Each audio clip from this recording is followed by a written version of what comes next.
Thanks very much, Renee. And Joe, wherever you've gone, that was really exciting. I love that stuff, and isn't that why we're all in this industry? It sort of made me think of the Olympics: higher, faster, stronger, deeper. I think it's what we've got to do in this industry, and I think we're doing a great job of it. So yeah, thanks for your warm welcome, and thank you everyone for coming along today. The METS industry is something that I'm very passionate about, and look forward to sharing with you where we're going with the METS Growth Centre. And of course, here today, we're really here to hear back from you guys. This is a program about enabling collaboration with the university and industry, and that's something that I'm very much wanting to hear from everyone else at the end of this program. So 20 minutes is not long really to scrape together everything that I wanted to share with you. I've got a few too many slides, so I'm going to flick through some of them pretty quickly. And if there's something on there that you want to ask me about a bit later, please do. And apologies for those of you that have seen some of the material that I've already shared. So first I'm going to run through the Growth Centre program and how it's structured, some of our goals. I'm going to look at the sectoral overview and what's happening in the MET sector, because that's pretty important for defining how our strategy is going forward. I'll give you a bit of a snapshot view about what we're focusing on, and obviously collaboration is one of the key elements of that. And then, of course, we'll be looking for feedback and discussion after a couple more presentations later this morning. Thanks to Joran Roos.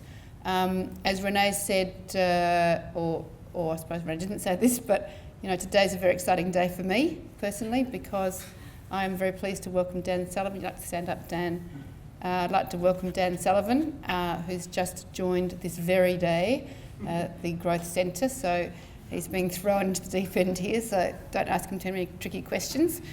But the good news is that Dan joined us here prior to this job. He was the Senior Trade Commissioner for Austrade in Santiago, which of course everyone will understand is a very strong mining centre, and he's had a lot of METS companies through his office in Santiago, so he's a very deep knowledge, as well as working heavily with both research groups and the large miners particularly, and some of the medium-sized miners in Santiago. So he brings a depth of knowledge of his own, and it's very exciting to have him on board.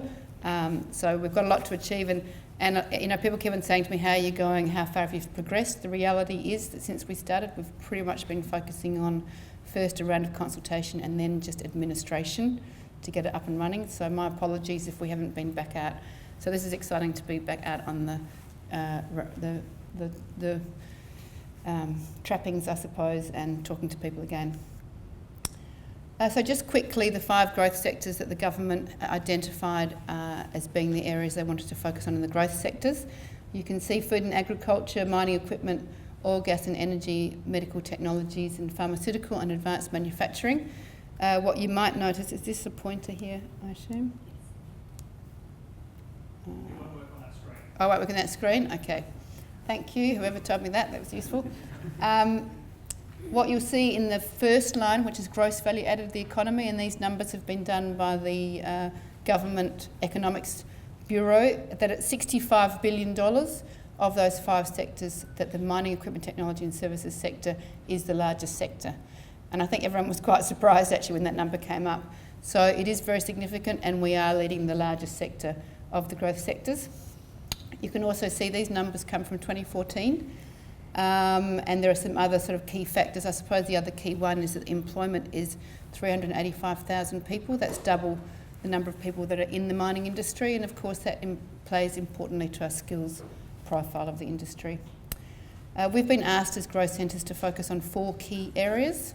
The first one being deregulation, the second being collaboration and commercialisation, the third being access to global supply chains and growing exports, and the fourth being improving management and workforce skills. So we have focused on those in our consultations, particularly to get feedback from people as to how we might do that. This is just a diagrammatic to show, as an organisation, we're not getting lots of money. We're getting $3.5 million a year for 4 years, and then the government is hoping to fund that to ongoing for another 10 years, but at the moment our funding is for 4 years. It's not a big amount of money to save the world. We're not giving out research grants. We're not sort of giving people money to go and do research, but it's the influence of the program that is really so significant. So, for example, stop using this. On the top left-hand side, the Entrepreneurs Program Industry Skills Funds, they're both about $500 million. The ARC Transformational Research Program will be influencing where that goes. Obviously, we're working with Austrade, who are streamlining a lot of their work around the 5 growth sectors. The CSIRO also is realigning its internal boundaries around the 5 growth sectors, which is really interesting because, of course, the CSIRO mainly does its mining work with mining companies. So I don't think we've yet had that conversation about how do you realign that around the METS companies. The CRC programs will be aligned largely around the growth centres. For example, the CRC All program that has received funding will not actually needs to have an MOU with the growth centre for it to receive its funding going forward. So whilst they have their own program, they must work with us to actually obtain their funding. So there is a level of influence in there. So right around those different programs, we will be having quite a significant influence. Also, you can see in there the Growth Project Fund and the Commercialising Fund. There are small amounts of money, sort of $5 or $6 million a year, to go into specific projects that are good for the industry as a whole and collaboration projects. Again, the detail, is still emerging, so we don't have all the detail, but there will be some funding coming through there. This one. So when we undertook the consultation, which some of you engaged in earlier this year, we went around and we had workshops and one-on-one meetings in every state, pretty much apart from Northern Territory and Tasmania, where we had conference call engagements. We went around and asked people what was holding them back, what were the competitive issues for them in the industry. No one will be surprised, I suppose, to see that. I might just take this out. I can't take it out. That the most important or the most significant issue was restrictive procurement processes by major miners and reluctance by miners to trial or adopt new innovations that disrupt current operations. I think we all know it's pretty hard to go and work directly with the mining companies. That came up as a key issue, as well as difficulty in accessing senior level decision makers and understanding what their technology roadmaps are. In addition, the cost of engaging with large miners was too high for SMEs. So there you go, the first 4 points were really about, how do we get to talk to the mining companies? It's a pretty difficult issue.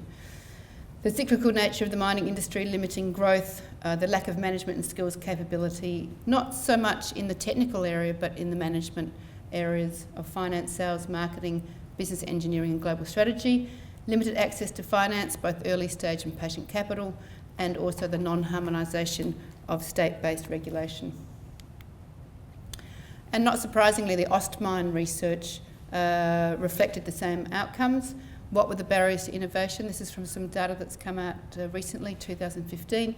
Conservative nature of mining companies, procurement practices of target customers, competition from other suppliers, long innovation cycle in mining, and limited financial strength. So that was a pretty good summary. This is just a chart that's showing, again, it's an Ostmine chart showing what's happened in R&D collaboration. What's interesting, so the dark line is 2013 and the lighter blue is 2015. You can see over those 2 years, in fact, in a reaction to the downturn, the suppliers have started to collaborate more, which is good. The mining companies are collaborating less. The universities are pretty much at the same level. Government entities down, CRCs down overall. So I thought that was pretty interesting that the mining suppliers, actually the reaction to it was, hey, we better get together and find some solutions. So that bodes well. I put this table up and I'll be interested later on to hear back from Joran as to what he thinks about this type of analysis. But this was a profile that came up when I was sitting on the government's Innovation Australia board, looking at what is the innovation ecosystem. And to me, I just find it a pretty interesting way for me to look at our METS innovation system and say, where are we sitting and where are our gaps? And they look at these key factors: openness, public research, access to finance, skills, competition, entrepreneurship and demand. And if you look at that, I think probably the key areas, we've got some really strong areas. I think the METS sector, we have an extremely high entrepreneurship capability in Australia. And I would go as far as to say it's the best in the world when it comes to METS, and I've had that feedback from people like Richard Roberts, who some of you might know, who is editor of the Mining Journal in London. So he sees a lot of what's happening globally, but he very much sees Australia as the hotspot for global innovation and startups, and that's a pretty exciting area. So entrepreneurship very strong, access to finance obviously weak, skills, I think we still have a very strong skills base, although that could be declining. We've got strong competition. Even in Australia, relatively, we have high demand. It's a large domestic industry in Australia. Public research is very strong, but our collaboration side of it is weak. And I think as an organiser, as a country, we're pretty open to new ideas. So if you look at that overall view, I think actually we've got a very good climate here in Australia for innovation in the MET sector, and there are some areas we need to address, including collaboration. I suppose the thing that Joran Roos pointed out to me quite a few years ago when we first started chatting is that that's looking at the innovation system at a point in time, but one of the key factors is how quickly can we innovate from beginning to end, and that's what this chart sort of explains to some extent in the manufacturing. It's okay to come up with a good idea, but how do we bring that to fruition and bring it to commercial reality and also to scale? And that's something that we'd like to address and look at in the METS Growth Centre. So I've got a whole bunch of strengths and weaknesses here. I might not go through all of them, otherwise it'll take too long, but obviously we do have a large domestic and mining economy in Australia. We've got the great startup ideas. We've got a strong global R&D infrastructure. We have world-class clusters. We've got a good base of mid-tier mining companies, and I say that because certainly in my experience and from a lot of feedback, a lot of the innovation happens with the mid-tier miners, not so much with the large. It's where you get to prove things up. And a range, obviously, of weaknesses: collaboration, lack of scale, restrictive procurement practices. And I think the other key thing I'd like to hear about today is our IP processes and practices. That's a critical issue that we've identified that we need to address if we're going to accelerate innovation. So what's the mission of the METS Growth Centre? Well, it's to sustain the competitive advantage, to strengthen the sustainable competitive advantage of the Australian METS industry nationally and globally. And there's a whole bunch of ways, a bunch of factors that we look at in terms of, it sort of reflects to some extent that wider innovation system that we'll be looking at to see how we do that. And just looking at the industry in terms of its size, these numbers are a couple of years old, so you can expect a few of them might have declined a bit, but we're just looking at the size of the industry in total, $90 billion. When Ostmine undertook this survey in 2013, and in fact even 5 or 6 years ago, the federal government and the industry in general actually didn't know the METS industry existed, because it was seen as being part of the mining industry. If you ask people, who are working in a METS company, what industry they were in, they'd say, I'm in the mining industry. So actually no one ever thought this was an industry in its own right. And no one ever thought for a minute that it was the size that it is. So when we did the numbers, I think that really shocked the government, and I'd like to think that the reason why the METS Growth Centre exists today is because we've identified it as its own sector. There's actually not many countries around the world who are working on this industry specifically, apart from probably the Scandinavian area and increasingly Chile. So I'd like to think we have a bit of a head start in some ways. $90 billion, and you can see the breakdown here with Western Australia being the biggest. But surprisingly, the other states are quite significant. 23 billion Western Australia, 23 billion New South Wales, 21 Queensland, and 17 billion in Victoria. We were surprised even then how big Victoria was. The impact of the mining downturn has been quite significant. I won't go through all those numbers, but obviously there has been quite an impact since then. These are the 2015 numbers.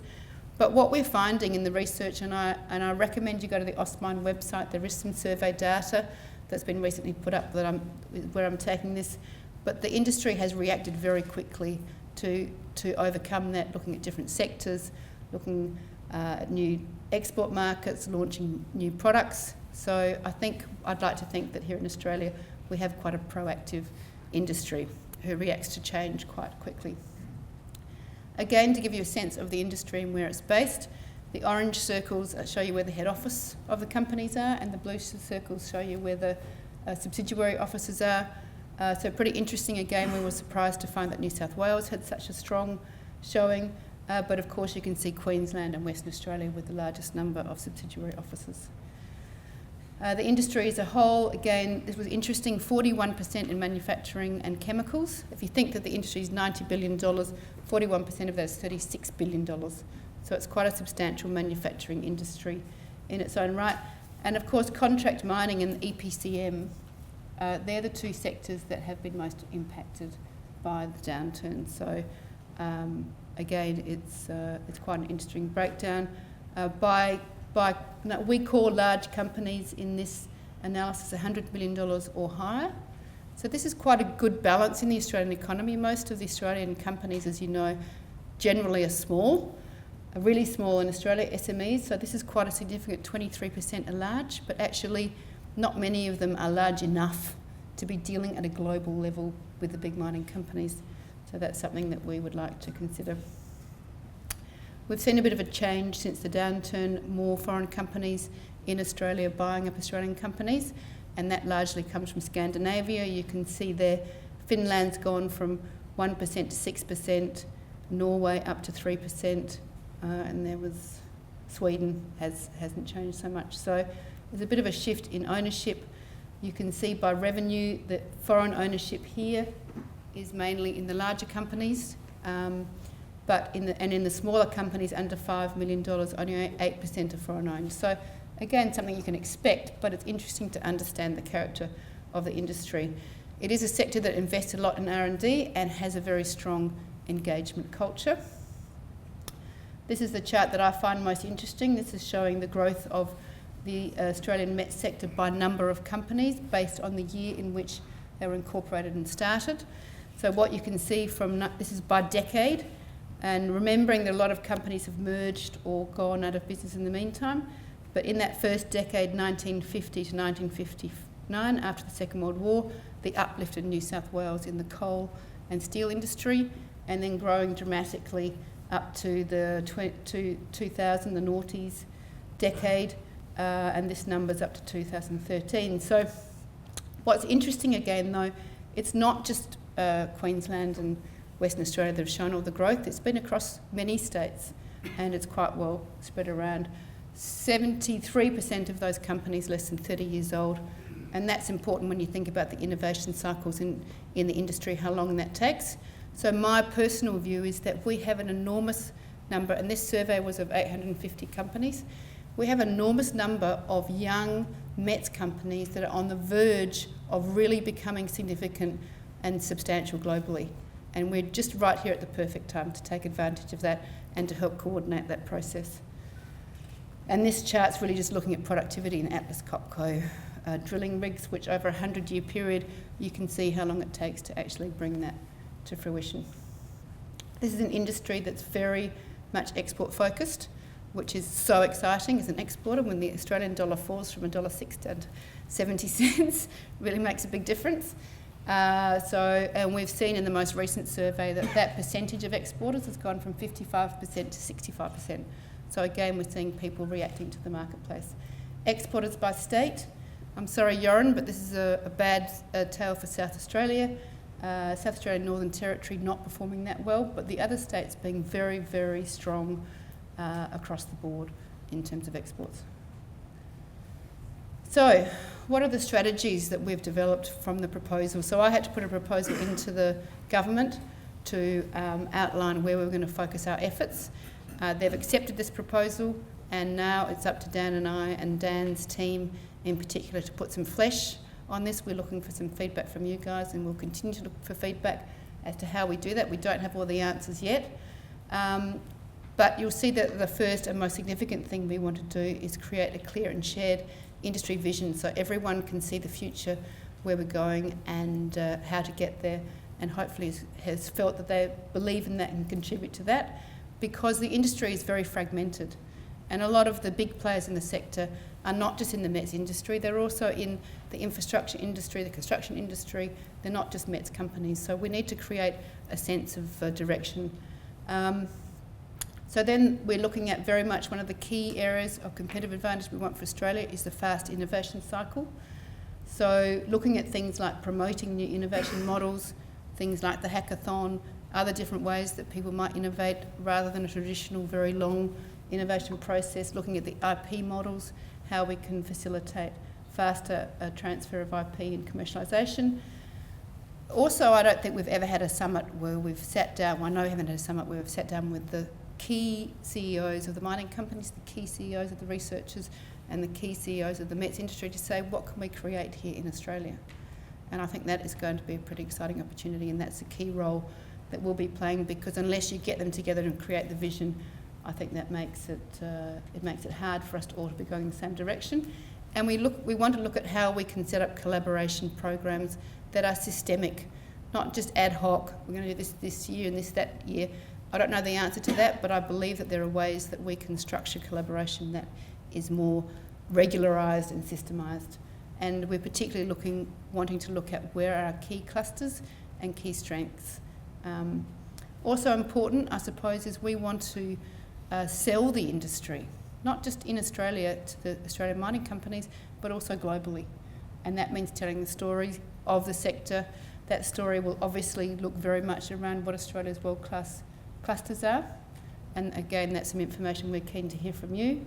We also are looking to engage, educate and attract the capital industry. So we're going to be bringing the capital sector very much into this and educating them and looking so that they understand the cyclical nature of it but see the future of it. Grow capability through collaboration, because we need to gain scale in this industry in Australia, and that's going to be through collaboration. Identify the skills gaps, attract skills to industry, and do look a lot more at mentoring the grads and the postgrads. We looked at the employment numbers before, 400,000 in this sector, 200,000 in the mining industry. Why have we relied on the mining industry to be responsible for funding, all the postgraduate programs for mentoring graduates? I don't think the METS industry has stepped up to do its bit in that sector, and I think that's a role that we can play. And of course, the final item will be looking at how we improve in competitiveness through deregulation. So I know we're here today to talk about collaboration, how we can get more collaboration between industry and research, but there's some other things that I'm really keen to hear back, if not today, in the future. Feedback on what do you think of our mission, our vision and our strategy, how we might implement some of those strategy ideas, what you think our key cluster strengths are, and where those world-class nodes are. Has anyone mapped them? I know everyone talks about mapping innovation, but I've not actually seen a map of, I know we've got ERA, but how do we map that? Does something exist that I don't know about already? Now, some of you may be aware of the CICP program, the Growth Projects program, and the Industrial Transformation and Research programs. These are areas that we will be putting recommendations into government about where we might want to put funding, and they're generally for programs that are collaborative programs that improve the industry overall. So if you've got a burning project or you think something that's significant, please share that with us. And of course, we want to be collaborative and we want to be innovative as well. So we're looking for innovative and collaborative ways to work together between industry and research. And I just, again, commend you to go to the Australian website and check out the recent survey on the METS industry to understand a bit more about it. And that's all. Thanks very much.